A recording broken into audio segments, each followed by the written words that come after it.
ये संस्कार टॉपिक को आज हम लोग इस ढंग से पढ़ने वाले हैं जो आप लोग कभी पढ़े ना होंगे, उस ढंग से पढ़िएगा। और हाँ, इससे जो क्वेश्चन बोर्ड के एग्जाम में पूछा जाता है वो यहाँ पर लिख दिए हैं जो इम्पोर्टेंट है। अक्सर यही मतलब पढ़िएगा तो बुक से भी क्वेश्चन अभी जो सुनाने वाले उससे भी आएगा, लेकिन कुछ खास जो है जो आएगा ही उसकी संभावना है, वो क्वेश्चन यहाँ पर लिख दिए हैं। पहले हम इस कहानी को आराम से समझ लेते हैं। सॉरी, निबंध है, कहानी नहीं है, इसको समझ लेते हैं, उसके बाद उस क्वेश्चन को देखेंगे। ठीक है, टॉपिक का नाम है आपका क्या? संस्कृत का ये टॉपिक है, इसका नाम है भारतीय संस्कार। क्या नाम है? यानी कि भारत का संस्कार। ठीक है, यह क्या है? निबंध है। पूछेगा भारतीय संस्कार क्या है? निबंध है। क्या है? भारतीय संस्कार निबंध है। ठीक है, देखिए, भारतीय संस्कृते अंत्यम विशिष्टियम विद्यते यत जीवनः इहि समय समय संस्कार अनुशिष्टता भवन्ति।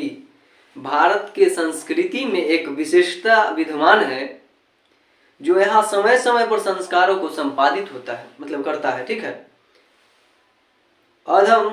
अध संस्कार शब्द सीमितो व्यंग्य रूप प्रयुज्यते किंतु संस्कृत रूप कर्णमिन्दं भारतस्य व्यक्तित्वं रचयति। आज संस्कार शब्द का उपयोग सीमित हो गया है, लोग इसका प्रयोग नहीं कर पाते हैं ज़्यादा। ठीक है, लेकिन संस्कृत में रूप करने से यह भारत का व्यक्तित्व रचता है। संस्कृत में क्या करता है? जो हमारा संस्कार है भारत में क्या कर मतलब कि ये अस्तित्व रचता है, और विदेश में रहने वाले भारतीय संस्कारों के प्रति जिज्ञासा उन्मुख करता है। ठीक है, अब देखिए, विदेशे नवसंतो भारतीय संस्कारम प्रति उन्मुख जिज्ञासा बच्चे, मतलब कि जो विदेश में व्यक्ति रहता है उसको क्या करता है? उसके अंदर अपने संस्कार के प्रति उसको जागरूक करता है, जिज्ञासा उत्पन्न करता है। ठीक है, पाठे अस्मिने मतलब इस पाठ में तेषम संस्कारम संक्षिप्त परिचयो महत्व निरूपितम, मतलब भारत का जो संस्कार है उसको संक्षिप्त रूप में निरूपित किया गया है। निरूपित मतलब बताया गया है आपको। ठीक है, आगे क्या कहता है? भारतीय जीवने प्राचीन काल तक संस्कार महत्व धारणीयम। भारतीय जीवन में जो प्राचीन काल से क्या हो रहा है? संस्कार महत्व धारण करते हुए आ रहा है। कहा जाता है संस्कार से दोष दूर होते हैं और गुण का निर्माण होता है। ठीक है, ये भी क्वेश्चन पूछेगा, संस्कार से होता है तो दोष दूर होता है, गुण का निर्माण होता है। ठीक है, प्राचीन संस्कृते विज्ञानम संस्कार्योभ्यो ज्ञाते। प्राचीन संस्कृति की पहचान संस्कार के द्वारा जानते हैं। जो प्राचीन संस्कृति होता है उसकी पहचान किसके द्वारा होता है? तो संस्कार के द्वारा होता है। ठीक है, अत्र ऋषिणं कल्पना सीतम यत् जीवनस्य सर्वेषु मुख्यावसरेषु वेदामन्त्रणं पाठ संभवति। यहाँ ऋषियों की कल्पना थी, मतलब यहाँ ऋषियों का सोच था, मतलब भविष्य के बारे में कल्पना थी, जो जीवन के मुख्य अवसरों पर वेद मंत्रों का पाठ, अपने ही बड़े आशीर्वाद हवन और परिवार सदस्यों का सम्मिलन होना चाहिए। उसके बाद तत् सर्व संस्कार अनुष्ठाने गुण धारण रूपस्य च विस्मर्ते। उसके बाद इसमें जो बोला गया है, बोला है इस तरह संस्कार महत्व धारण करते हैं, किंतु संस्कार का मूल अर्थ है शुद्धिकरण। संस्कार का मूल अर्थ क्या है? शुद्धिकरण, मतलब आपके अंदर दोष दूर करके गुण का निर्माण करना, यही शुद्धिकरण कहलाता है। ठीक है, गुण धारण करने के रूप को नहीं भूलना चाहिए, इसलिए संस्कार मनुष्य को क्रमशः शुद्धिकरण यानी दोष निवारण और गुण धारण में योगदान करते हैं। संस्कार क्या करता है? संस्कार क्या करता है? दोष को दूर करता है और गुण का निवारण करता है। ठीक है, देखिए आगे क्या कहता है? संस्कार से इससे जो क्वेश्चन पूछा जाएगा, मात्र 2 क्वेश्चन पूछा जाएगा। बताइए संस्कार क्या, भारतीय संस्कार क्या है? तो भारतीय संस्कार निबंध है। ठीक है, संस्कार से क्या होता है? तो संस्कार से दोष दूर होता है और गुण का निर्माण होता है। उसके बाद आगे क्या बोला गया है? संस्कार प्रायेण पंच विधा सन्ति जन्म पूर्व वस्त्राय शैशव षष्ठ शैक्षणिक पंच गृहस्थ संस्कार विवाह रूपा एक वरणोपरांत संस्कार रचक। मतलब कि संस्कारों को 5 प्रकार में बांटा गया है। संस्कार को कितने प्रकार में बांटा गया है? 5। पंच मतलब होता है 5 प्रकार में पहले इसको डिवाइड किया गया है। और इस 5 के अंदर 16 आता है, जिसको हम लोग षोडश संस्कार कहते हैं। क्या कहते हैं? षोडश। षोडश, 10 मतलब 10 और 100 60, जिसको हम लोग बोलते हैं 6, 60 मतलब 6 होता है, तो षोडश। ठीक है, तो 16 संस्कार 5 के अंतर्गत आता है। ठीक है, जन्म के पहले 3 संस्कार होता है। जन्म के पहले 3, शैशव अवस्था में 6, शैक्षणिक के समय 5, गृहस्थ में 1 संस्कार होता है। क्या? विवाह, और मृत्यु के बाद 1 और संस्कार होता है। इस तरह से 16 संस्कार है। कितने संस्कार है? 16 होते हैं। जन्म के पहले संस्कार में होता है गर्भधारण, पुंसवन, सिम्प्तोनियन। जन्म से पहले कौन कौन सा संस्कार होता है? पुंसवन, सिम्प्तोनियन, गर्भधारण। देखिए, गर्भधारण, पुंसवन और सिम्प्तोनियन, ये जन्म पूर्व संस्कार है। जन्म पूर्व संस्कार की संख्या पूछेगा तो कितना? 3, गर्भधारण, पुंसवन और सिम्प्तोनियन, याद रखते हुए चलना है। यहाँ गर्भावस्था का संस्कार, निर्माण और इस ढंग से कल्पित है। शैशव अवस्था का संस्कार, जब बच्चा जन्म लेता है तो उसके शैशव अवस्था का जो संस्कार है उसमें होता है जातकर्म। उसका जात रखा जाता है, किस जाति का है, उसका नामाकरण, उसको नाम दिया जाता है। उसका अन्नप्राशन मतलब भोजन खिलाया जाता है। चूरा कर्म, कर्ण छेदनम का कर्म मतलब कान का छेदना। ठीक है, इस ढंग से हुआ। उसके बाद आगे चल करके क्या है?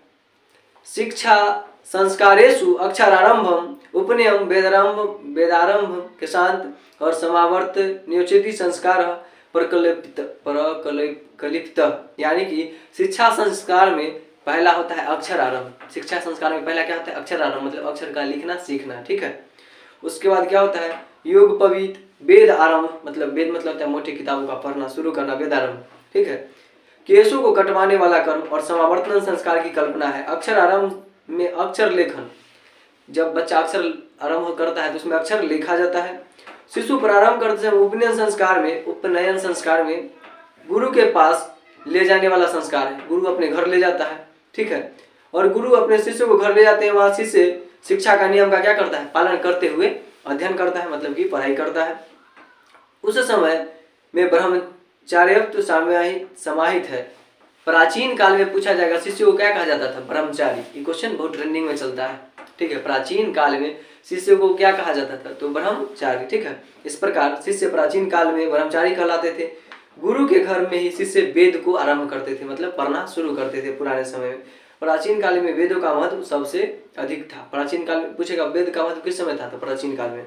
ठीक है, किसान संस्कार में गुरु के गृह में ही शिष्य का प्रथम बार केशों को कटाने का काम होता था। ठीक है, यहाँ गोदान समावर्तन संस्कार का उद्देश्य शिष्य का गुरु के घर से गृहस्थ जीवन में प्रवेश। समावर्तनम मतलब होता है समाप्त कीजिए, और गृहस्थ जीवन में शादी कीजिए, और विवाह संस्कार के उपरांत आप क्या कहीं मतलब कि कहाँ से ले जाइएगा?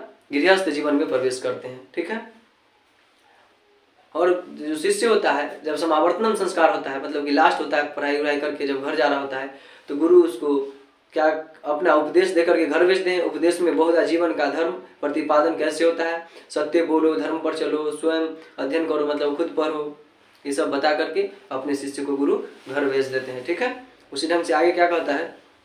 विवाह संस्कार पूर्व कमेव मनुष्य वस्तुतो गृहस्थ जीवनम प्रविशति। विवाह संस्कार पवित्र संस्कार मत्र यत्र नाना विधिनी कर्मकांडनी भवंती।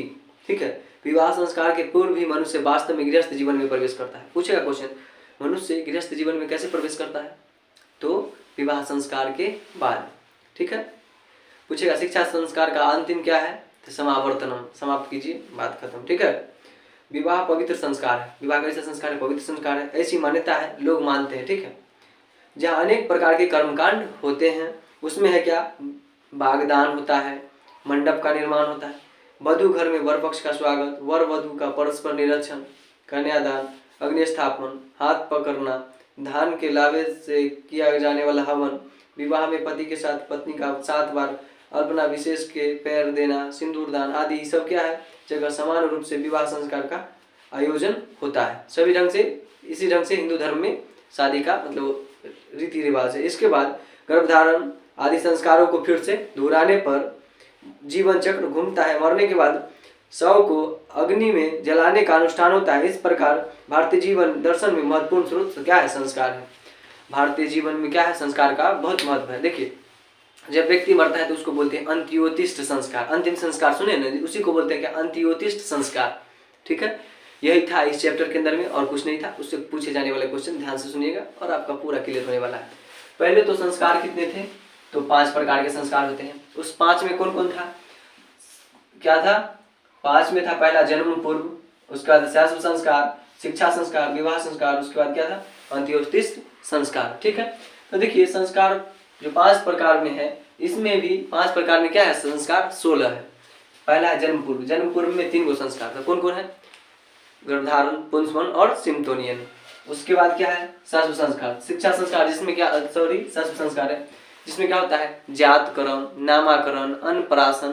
ठीक है, इसी में होता है शास्त्र संस्कार। उसके बाद शिक्षा संस्कार, गुरु के घर क्या करता है, जाकर के वेद का आरंभ करना, उपनयन, केस कटाता है, मुंडन कर्म, ये सब कहाँ होता है, गुरु के घर। 5 गो संस्कार होता है। शिक्षा संस्कार कितने संख्या में होता है, 5 गो।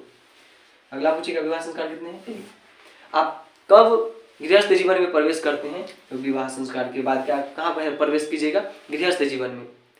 ठीक है, गृहस्थ जीवन से पहले कौन सा संस्कार होता है, तो समावर्तनम, जो कि शिक्षा को समाप्त करके आए हैं। ठीक है, उसके बाद अंत्योतिष्ठ संस्कार, मरने के बाद जो होता है संस्कार, एक होता है जिसका नाम है क्या, अंत्योतिष्ठ संस्कार। ये था आपका ट्रेंडिंग वाला क्वेश्चन, और बोर्ड में इससे ज्यादा क्वेश्चन ऑब्जेक्टिव के रूप में अगर पूछेगा तो नहीं पूछेगा इससे ज्यादा। ठीक है, आई होप आप लोगों को समझ में आया होगा।